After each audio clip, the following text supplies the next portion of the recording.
Suzanne Tara has plagued me for years. I mentioned in an earlier video that I once had a Saved by the Bell blog. The blog itself was unremarkable. It merely served as a good mind cleanse as I studied at Boston University. One post in particular seemed to garner far more attention than others. I mean by like 10,000 more views. I always knew I'd do a video series on Saved by the Bell. I also knew I'd have to do a deep dive on Suzanne Tara because people are so dang curious about her. From the scant information about her online, Suzanne Tara graduated in 1983 from the Amity Creative Theater in Connecticut, then known as Suzanne Taragowski. Hey, they used a screenshot from my blog. In fact, I found several of my screenshots used around the internets, like half of this Pinterest post, this unflattering shot from Divana Gallery, and these from wallofcelebrities.com. You can see from Wall of Celebrities that Suzanne Tara and bodybuilder Tara Suzanne are thought to be the same person. Further, Wall of Celebrities co-opted these pictures, which are not of Suzanne Tara, but from other blog posts. I drew those eye daggers in paint! Suzanne's first gig was in the 1987 movie Danger Zone. Her first on-screen appearance, pure objectification. She plays Heather, who is part of an all-girl band headed to Vegas for a showcase. But then they break down. They enjoy more B-movie objectification, this time in the desert, and then run into a biker gang.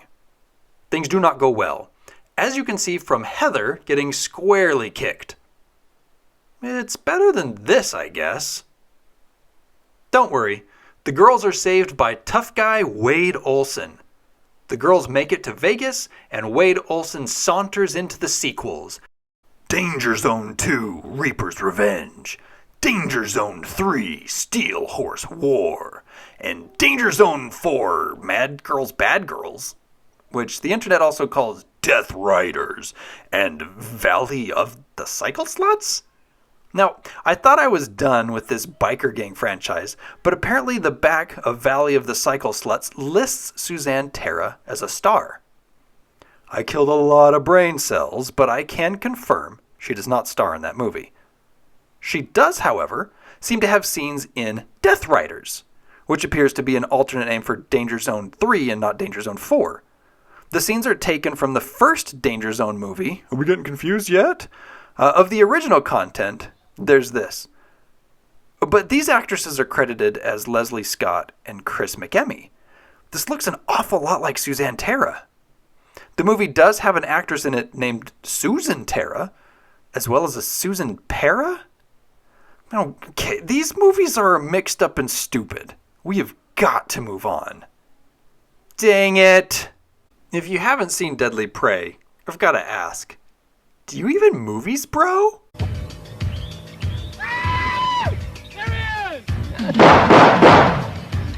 Deadly Prey is another 1987 movie in which some dudes and this chick hunt people for sport. They capture Danton, who has the same wardrobe person as this chick, and he kills everything.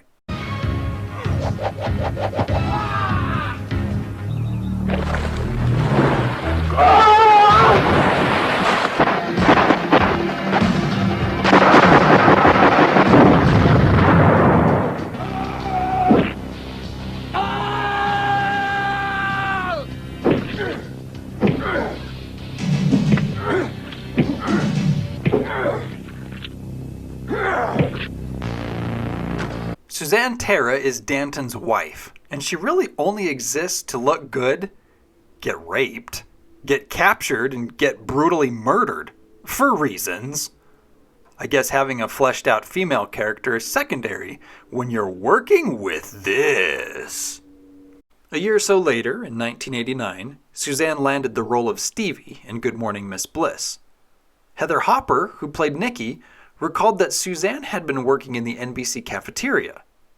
Now, this appearance got her a few more gigs over the next 3 years.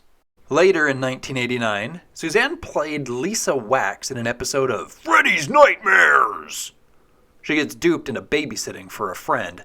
The family locks their daughter in the basement 'cause she's dangerous. After way too many cheap dream scares, she enters the forbidden basement to save the brother, despite the door being locked from the outside. The girls switch places, and Suzanne ends up getting killed by her own dream-afflicted mother. It was pretty dumb. In 1990, Suzanne Tara was part of the pilot for the Ferris Bueller TV show. Ferris? Why do we always have macaroni and cheese on Thursday? How about linguine and pesto? Rad. What's pesto? She's credited as Surfer Girl.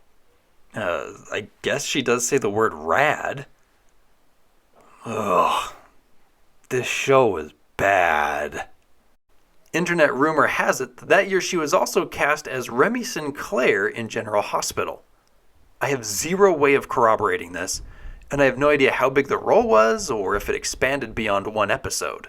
In 1991, Suzanne Tara appeared in 2 episodes of Doogie Howser MD. In season 3, she is teased in 1 episode as a potential distraction from Doogie's Wanda problem. She returns 2 episodes later as a date gone bad. After dinner, wouldn't it be great to sing a madrigal or 2?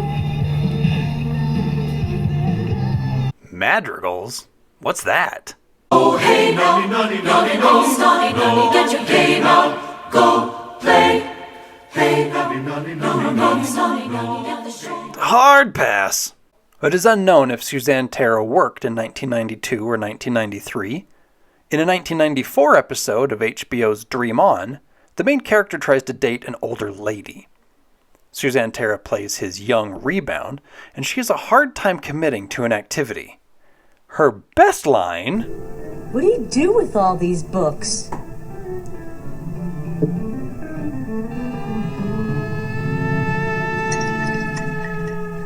Also in 94, she had a small part in Models Inc.